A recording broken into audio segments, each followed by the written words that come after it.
Sa patuloy na mga pag-atake mula sa kanyang mga naunang lider, tinukoy ni Pangulong Marcos kahapon ang kanyang relasyon sa pamilya Duterte bilang komplikado. Gayunpaman, sinabi ni Marcos na hindi nagbago ang kanyang relasyon sa Vice-Presidente at kalihim ng edukasyon na si Sara Duterte.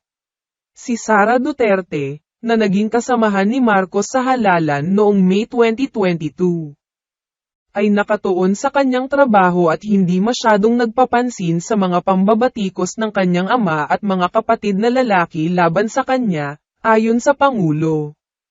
Nauna nang ipinagtanggol ng Pangulo ang Vice-Presidente sa kanyang katahimikan hinggil sa agresibong mga aksyon ng China sa West Philippine Sea. Samantala, tinanong din si Marcos hinggil sa kaso ng ill-gotten wealth laban sa kanyang pamilya na nakabinbin sa New York, at sa kung aling panig siya sasama. Mahirap para sa akin na sagutin. Hindi ko talaga pinagtuunan ng pansin ito sa mga taon, sabi niya. Ang aking papel bilang Pangulo ay mas mahalaga, yan ang aking unang prioridad. Tinanggihan din ng punong ehekutibo na magkomento ng tanungin kung bakit siya tumutol na maglabas ng paghingi ng paumanhin. Para sa mga karahasan noong panahon ng pagpapatupad ng batas militar ng kanyang ama. Issue na paulit-ulit na ibinabato, inaakusa kay dating Pangulong Marcos Sr. na itong si PBBM ayaw niyang harapin. Palaging no comment o ayaw niyang mapag-usapan ang tungkol sa bagay na ito. Okay, nagdi-deny palagi. Okay, no, kahapon, excuse me. Humarap si PBBM sa mga foreign media, Foreign Correspondents Association of the Philippines, at itinanong sa kanya itong mga issue na ito. Dalawang issue. Una, yung ill-gotten wealth ng Marcos family. Sa New York ngayon, may pending case sa New York tungkol nga itong ill-gotten wealth na ito. Anong sagot ng Pangulo? It's hard for me to answer. I really haven't looked at it in years. My role as president is more important. That is my first priority.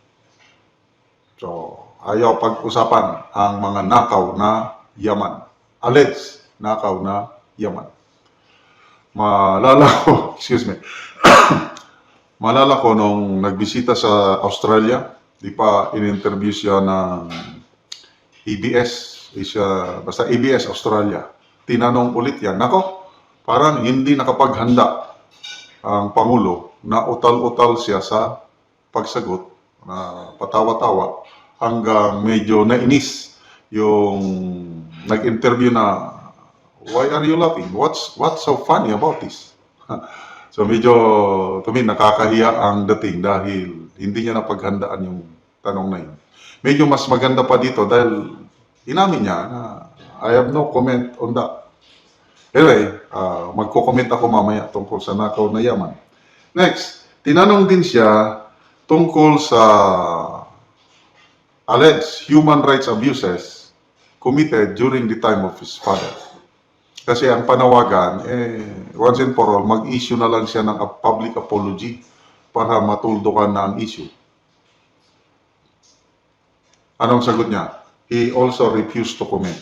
Kaya iwas palagi. Ganon din sa Australia, nung nagbisita siya doon, tinanong din ito, wala rin, utal-utal ang ano. Okay, so ito, unahin ko muna itong human rights abuses. Ang tanong, meron bang mga abuso, human rights abuses ng panahon ng martial law? Martial law boy ako kasi 1972 dineclare ang martial law, second year high school na ako, kaya naranasan ko ang martial law. Mayroon bang abuso? Lalo na nung pumasok ako sa military service, 1983, Marcos Sr. pa rin.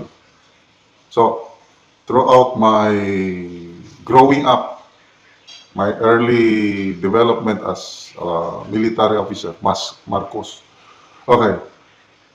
From my personal experience, merong human rights abuses committed during the martial law regime of Marcos Sr. Kahit Marcos loyalist ako, kami as a family, marami kaming magagandang alaala panahon ng martial law. Kasi magaan ang buhay noon eh. Generally, tahimik. Ah, kahit kaunti-kaunti lang pera, marami kaming nabibili. Magaan, mas magaan ang buhay noon. Panahon ni Marcos Sr. kumpara ngayon. So, nakapag-aral kaming mag-asawa dahil sa magandang governance ng Marcos Sr. Libre ang aming pag-aral sa State College. Kaya lang, pagdating sa human rights abuses, meron. Pumasok ako 1983, Marcos years pa yon. Naabutan ko abuso ng mga sundalo sa mga civilians. Kaya meron. Kaya kung ako, ang Marcos Jr., maghingi na lang ako ng apology. Kaya lang, I don't know kung alam niya bang may. Kasi nung panahon yun ata,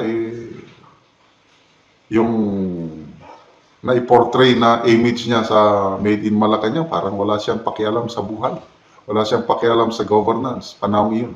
Yun ang kwento-kwento. Happy-go-lucky. Kaya hindi niya alam kung anong nangyayari nung panahon yun.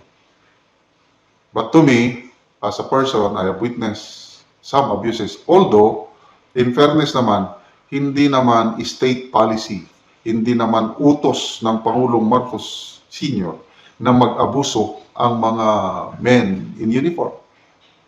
Kaya lang, in the performance of their duties, ang mga sundalo, dahil meron ng insurgency, napakahirap yung balance ng tuparin mo yung mission mo sa counterinsurgency at saka yung pagprotekta mo ng human rights, napakahirap. Kaya may mga civilian na aabuso. So, mas mabuti pa kung ako, mag-issue na lang ako ng apology. Ano mang mawawala? Kung mag-issue ka ng apology, ayaw niyang mag-issue ng apology, sa kanya yun. Hindi na natin saklaw. Basta, to me, sinasabi ko lang, may mga abuso. Okay, punta naman tayo sa nakaw na yaman. Nung una, kahit anong ibinabato sa Marcos family tungkol sa nakaw na yaman, depensa ako ng depensa na hindi. Dahil 20 years siya, mayaman na sila dati. Kasi naniniwala ako na may Marcos Gold. Kaya lang, naniwala rin ako na yung Marcos Gold o Marcos Wealth na yon, na pag nanalo si PBBM, ay gagamitin pagtulong sa Pilipino. Kasi yun ang nakalagay sa last will and testament ng Pangulong Marcos Sr. Kaya naniwala ko doon. Kaya sinuportahan ko ang Marcos Jr. Kasi kung makuha yung Marcos Wealth na yun, makakatulong sa sambayan ng Pilipino. Anong nangyari ngayon? Wala naman. Tahimik naman. At ang suspicion, allegation, marami nang nagsasabi. Si Atty. Roque, sino pa? Yung programa ni na Doc Lorraine Badoy, na kung bakit biglang kumiling ang Pangulong Marcos Jr. sa Amerika, ang kasunduan, yun na yung Marcos Wealth para makuha nila. Yun ang allegation na naririnig ko kay Atty. Harry Roque. Kaya parang ibinenta ang taong bayan, yung kapakanan ng taong bayan. Kaya, nakaw na yaman, according to Atty. Roque, meron kasi may decision, pati yung human rights, meron kasi may decision ang Supreme Court sa Pilipinas na bigyan ng compensation ang mga human rights victims panahon ng martial law. At ang gagamitin yung mga na-freeze na mga ill-gotten wealth para ibayad sa mga human rights victims. Kaya, dito sa Pilipinas, even the United States, may mga court decision na doon na na-freeze ang mga assets at ibabayad, gagamitin ito pambayad sa mga human rights victims. So, meron talaga.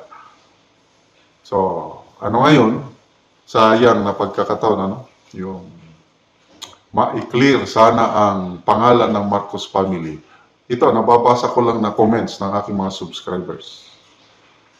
Imbes na linisin ang pangalan ng tatay niya tungkol sa aligasyon ng pagnanakaw, pinapatunayan itong nakaupo ngayon na tama yung allegation.